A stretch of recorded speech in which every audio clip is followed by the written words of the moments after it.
रहीम अस्सलाम वालेकुम। उम्मीद है आप ठीक होंगे, खैरियत से होंगे। तैयब बलोच फिर से आपकी खिदमत में हाजिर है जी। आज जो हम डिस्कस कर रहे हैं वो पाकिस्तान के कौमी मंजरनामे से ही मुतल्लिक है, लेकिन ये मामला बरह रास्त सुप्रीम कोर्ट से जुड़ा हुआ है।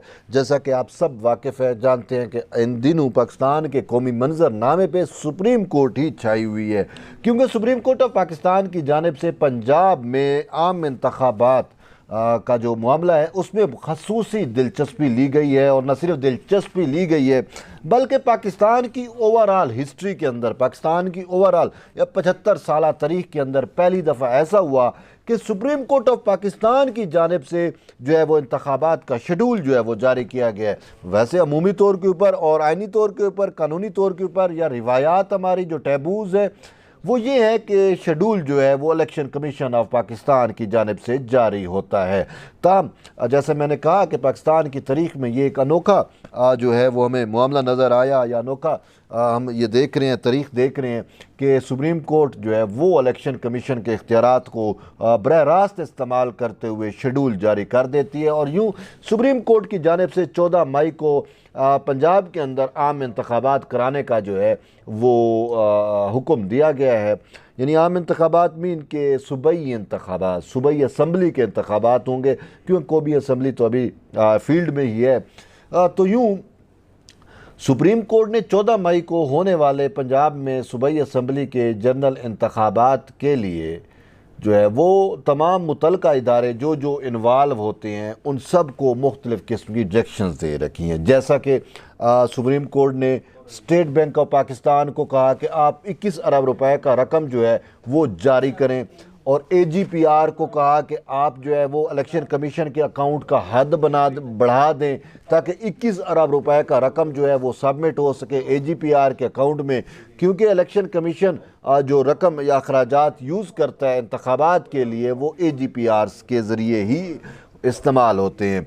और यूँ इलेक्शन कमीशन को भी जो है वो डायरेक्शंस दी गई, और इस मामले की समाअत तो ओपन कोर्ट में होती रही, लेकिन चूँकि ये मंशा थी, चीफ जस्टिस का मकसद था, मेन मुद्दा भी यही था कि तख्त लाहौर पर इक़्तिदार के लिए इमरान खान की सहूलत कारी जो है वो की जाए। तो इमरान खान की सहूलत कारी ओपन कोर्ट में हो रही थी, तो वो सारी चीज़ें अवाम में सब के सामने पब्लिक अया हो रही थी। तो फिर इन्होंने इस मामले को जो है ना वो इन चैम्बर ले गए। अब इन चैम्बर का मतलब ये होता है कि चैम्बर में समाअत होती है, उसमें मीडिया नहीं होता, उसमें जनरल पब्लिक नहीं होती, उसमें पता नहीं चल सकता कि क्या हुआ। वो फिर इशारों किनायों पे या फिर जो सुप्रीम कोर्ट की जानिब से तहरीरी तौर के ऊपर आगाह किया जाता है उसी के से मुतल्लिक़ खबर दी जाती है, या वही अवाम को आगाह किया जाता है कि ये कुछ हुआ। अब अंदर चैम्बर के अंदर क्या कुछ हुआ, किसको क्या झाड़ पिलाई गई, किस तरीके से सुप्रीम कोर्ट के जजेस ने जो है, या ये 3 रुकनी बेंच जो ईमानदार जजेस कहलाता है, बादियुल उसमें बादियुल नज़र आप कह लें, लेकिन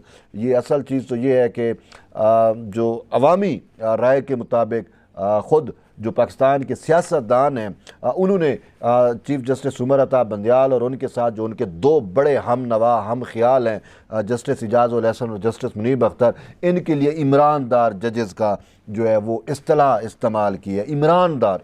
ठीक है, तो ये यानी कि जो ईमानदार जजेस हैं जो तख्त लाहौर पर इमरान की हुकूमत के लिए या आइंदा जो हुकूमत उसके लिए जो सहूलत कारी कर रहे हैं, तो वो जज उन्होंने जो है मामला इन चैम्बर ले गए हैं। तो गुज़िश्ता समाअत हुई इन चैम्बर में, एक समाअत हुई ओपन के बाद इन चैम्बर में एक समाअत हुई, और उस समाअत में इन्होंने स्टेट बैंक ऑफ पाकिस्तान को हुक्म दिया था, जैसे AGPR का मैंने कहा उसको हुक्म था, वज़ारत ख़ज़ाना को हुक्म था, इलेक्शन कमीशन को हुक्म था, लेकिन मेन मुद्दा ये था कि 21 अरब रुपए की रकम का हुक्म ये था कि पीर तक, यानी जो वर्किंग डे पीर बनता था, कि पीर तक जारी करके रिपोर्ट्स जो है वो आज मंगल को जमा कराई जाएँ।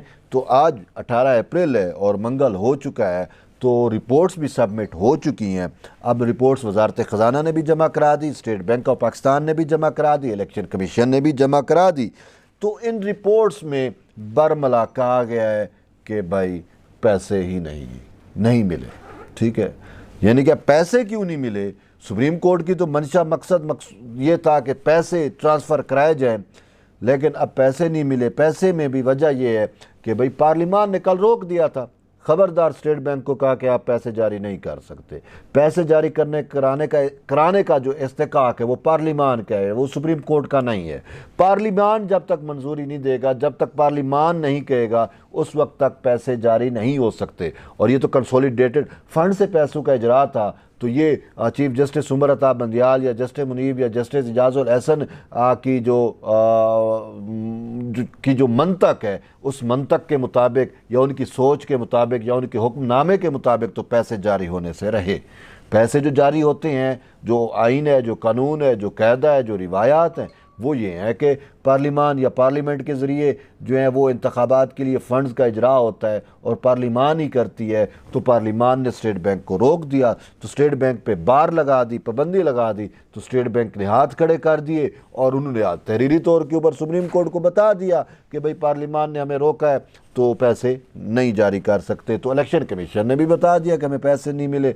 तो अब पैसे मिले नहीं हैं, तो जब पैसे नहीं होंगे तो इलेक्शन भी, ये जो सहूलतकारी ये इन्होंने की हुई थी अपने तौर के ऊपर 14 मई का, वो भी नहीं होंगे। लेकिन अभी बात यहाँ पे ख़त्म नहीं हो रही, बात आगे कुछ बढ़ती है। वो कुछ यूँ बढ़ती है, ये तो आज का मैंने हाल अहवाल आपको दिया कि आज जो रिपोर्ट्स जमा हुई हैं, लेकिन इससे एक जुड़ा हुआ मामला है जो कल रात हुआ। अब कल रात क्या होता है, कल रात को चीफ जस्टिस उमर अता बंदियाल के चैम्बर में अस्करी हुकाम आते हैं, उनकी मीटिंग होती है और अटार्नी जनरल फॉर पाकिस्तान जो है उसके तवस्सुस से या उसके ज़रिए से या वो चैनल इस्तेमाल करते हुए आते हैं। अलबत्ता उनका अपना चैनल भी था, लेकिन वो चीज़ यही है कि सेक्रेटरी दिफा जो है वो भी इस मुकदमे में फ़रीक है, डायरेक्ट फ़रीक है, क्योंकि वो जो सिक्योरिटी प्रोवाइड करनी है तख्त लाहौर की इंतखाबात के लिए, तो वो सिक्योरिटी तो फ़ौज ने प्रोवाइड करनी है ना। अब वो इमरान खान की टाइगर फोर्स तो उस पर लगाने से रहे ना, तो वो तो इस वजह से जो सिक्योरिटी प्रोवाइड करनी थी, तो उस हवाले से इन्होंने जो है वो बार बार चीज़ें तलब भी की, सेक्रेटरी दिफा को नोटिस भी जारी किया था।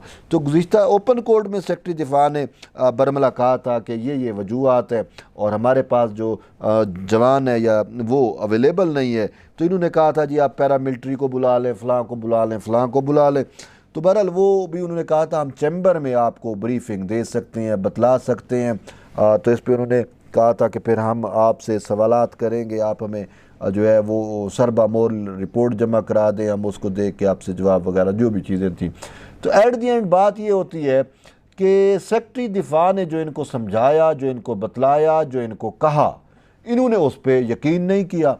इन्होंने फिर भी आर्डर जो है वो दे दिया और आर्डर में वाज़े तौर के ऊपर कहा कि भाई सिक्योरिटी भी दी जाए, लेकिन साथ ये था कि 17 अप्रैल तक सिक्योरिटी के इंतज़ामात करके या फ़ौज की अवेलेबिलिटी, नौजवानों की अवेलेबिलिटी वगैरह से मुतल्लिक 17 तक आप इंतज़ामात करें और 18 को अदालत को बताएं। तो चूँकि कल 17 थी, तो इसी वजह से सेक्रेटरी दिफा जो है अब वो गए शायद जाके उन्होंने अपने जो मुतलका इंटेलिजेंस अफसरान है या जो फ़ौजी सरबराहान है, जो ख़ासकर जो DGMO है, जिसे आप मिलिट्री ऑपरेशन कहते हैं DG, तो उसको बतलाया कि भाई आपने तो मुझे कहा कि फ़ौज दस्तियाब नहीं है। इधर से सुप्रीम कोर्ट ने जो आर्डर दे दिया कि बाबा फ़ौज दो और इलेक्शन कराओ। भाई मैंने उनको समझाया भी सही, अब पता नहीं उनके उसमें दिमाग में बात क्यों नहीं बैठी, तो फ़ौज तो अब देनी पड़ेगी, आर्डर आ गया है। तो ये ऐसी चीज़ें थी। तो उन्होंने कहा कि भाई मैंने तो मुंह से बातें समझाई हैं, मुंह से मेरी बात नहीं समझ सके, अब आप खुद जाके समझा दो,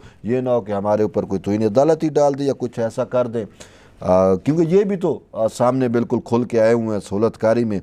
तो एट दी एंड होता ये है कि ये DGMO, DGISI और सेक्रेटरी दिफा जो हैं वो हमूदुज़्ज़मान, वो जो है अटार्नी जनरल से उनकी वो होती है, मीटिंग होती है और अटार्नी जनरल कहते हैं कि हमने चीफ जस्टिस को मिलना है, इसको बतलाना है भाई ये मसाइल हैं, ये इश्यूज़ हैं या क्या इश्यूज़ हैं, हमारे फ़ौज क्यों नहीं दे सकते, क्या जो भी चीज़ें हैं, तो इसको आगाह करना है। तो यूँ अटार्नी जनरल फॉर पाकिस्तान ने जो है वो मीटिंग अरेंज की और चीफ जस्टिस के चैम्बर में कल तकरीबन 1 घंटा, सवा घंटा या कोई कहते हैं 1.5 से 2 घंटा मीटिंग जारी रही।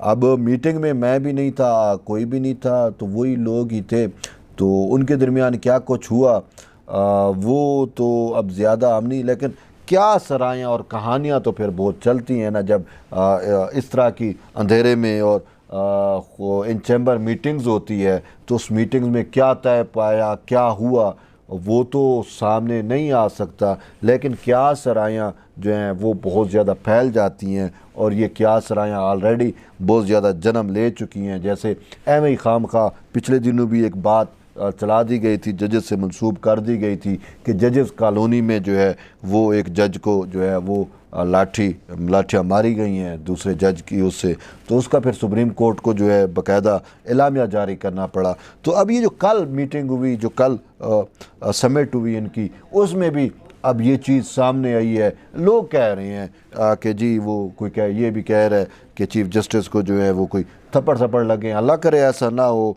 लेकिन बात यह है कि ये बातें तो फिर चलती हैं, जब चीज़ें खुफिया होती हैं तो फिर लोगों को मौका मिलता है कि वो यूँ झूठ और इफ्तरा भी जो है वो फैलाते हैं। तो हम भी कहते हैं या समझते हैं कि ये जो थप्पड़ों वाली बात चल रही है ये महज झूठ हो, इफ्तरा हो, अल्लाह करे ऐसा ना हुआ हो। बहरहाल तो बात यह है कि वो आए हैं, वो मीटिंग हुई है उनकी, और उन्होंने शायद अदालत को समझाया है, बतलाया है, कैल किया है कि भाई हमारे जो फ़ौजी हैं वो अवेलेबल नहीं हैं, हम आपको सिक्योरिटी यानी कि इंतखाबात के लिए इलेक्शन कमीशन को जो ड्यू सिक्योरिटी है वो प्रोवाइड नहीं कर सकते कि हम जो है वो टेररिज्म में या ट्रेनिंग्स में या वट एवर जो भी उनकी रीज़न्स हैं वहाँ पे हमारे फ़ौजी एहलकार, फ़ौजी जवान जो हैं वो मसरूफ़ है, तो इलेक्शन के लिए फ़िलहाल अवेलेबल नहीं है। तो जब होंगे तो हम आपको बता देंगे। तो यूँ कहानी तो यही है कि जो मेन चीज़ है कि स्टेट बैंक ने भी इनकार कर दिया, फ़ंड्स भी नहीं है, सिंपल सी बात है, और सिक्योरिटी भी नहीं है। अब आपने जो करना है भी कर लो, अब क्या हो सकता है। वही है ना कि जो साबिक सदर आसिफ अली जरदारी ने कहा कि इंतखाबात तो अक्टूबर में अपने वक्त पर होंगे। ये होते कौन है इंतखाबात वक्त से पहले कराने वाले। तो बहरहाल अब इन्होंने भी ज़िद लगाई हुई है, तो अब ये सारी सूरत हाल मैंने आपके सामने रख दी है। अब हम भी इस चीज़ का वेट कर रहे हैं कि इन ईमानदार जजेस का नेक्स्ट का लाया अमल क्या है। आया ये फिर से इन चैम्बर समाअत करते हैं, कोई सख्त हुक्मनामा जारी करते हैं, पूरे पार्लिमान को क्या कहीं तौहीन अदालत में तो नहीं बुला लेते कि भाई हमने हुक्म दिया था। तो ये पार्लिमान कौन होता है कि स्टेट बैंक ऑफ पाकिस्तान को रोकने वाला, कि आप जो है वो फंड्स जारी ना करो। तो बहरहाल ये इमर्जिंग सूरत हाल है, हैपनिंग हो रही हैं, डिवेलपिंग एक स्टोरी है। तो जो ये चीज़ें डिवेल्प हो के सामने निथर के आती रहेंगी, हम आपको आगाह करते रहेंगे। एट दी एंड यही है कि जुड़े रहिए तैयब बलोच के साथ। मिलते हैं फिर नई वीडियो में, तब तक ले इजाज़त दें, अल्लाह हाफ़िज़।